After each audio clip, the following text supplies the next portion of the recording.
The Philippines archipelago is right in the middle of the Pacific storm path. More than 20 destructive storms hit every year. Critics say the government and local authorities should have been more prepared to handle a storm of this magnitude. Richard Heydarian joins us now on the phone to talk about the situation on the ground in the Philippines and the relief efforts underway in Tacloban. Richard is a foreign affairs and economic analyst focusing on Asia-Pacific relations. Thanks for joining us. Yeah, thank you very much for having me also.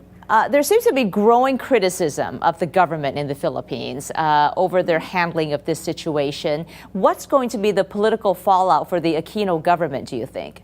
Well, to be fair, on one hand, people who are much more sympathetic to the Aquino administration are saying that just the sheer strength of the storm itself, you're talking about Category 5 storm, the strongest on record, was just too much for any developing nation, for that matter, to handle. Perhaps even if a developed country was hit by that, there would have been inundated. What you're saying does seem to beg the question that, for example, a small country like Vietnam was able to evacuate hundreds of thousands of people out of the typhoon's path. So for the national government to come back and say, well, we're a small country, we're unprepared, there wasn't anything that we could do, is that really a valid claim? Sure. But I think one reason why Vietnam and China have been doing better than the Philippines is that they engage in much more decisive measures. For instance, mandatory evacuation, something that the Philippines does not have. Second, the national government or the federal government is much more hands-on as compared to the Philippines. I think that's where we can learn a lot of things.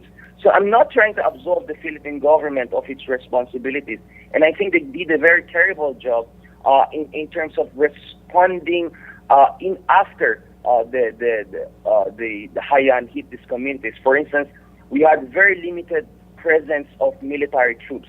The thing in Vietnam and China is that whenever you have major humanitarian disasters, you have the PLA, you have the military on the ground to make sure that you have basic stability, you have no looting, and the kind of situation that we face in Tacloban. Unfortunately, the other problem of the Philippines is that its armed forces have been also one of the most neglected aspects of the society. That's why the capabilities of the Air Force and the Navy has been also very limited, and that's why the Philippines had to rely a lot on United States, UK, and other countries to help in terms of military mobilization and in terms of relief efforts.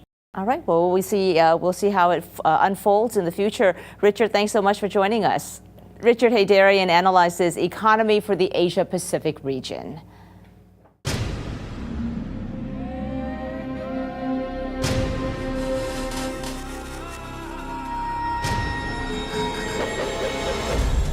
Now on U.S. airwaves, a global channel of uncompromising stories.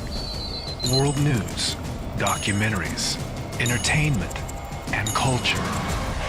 Link TV, connecting you to the world. For more information, visit linktv.org.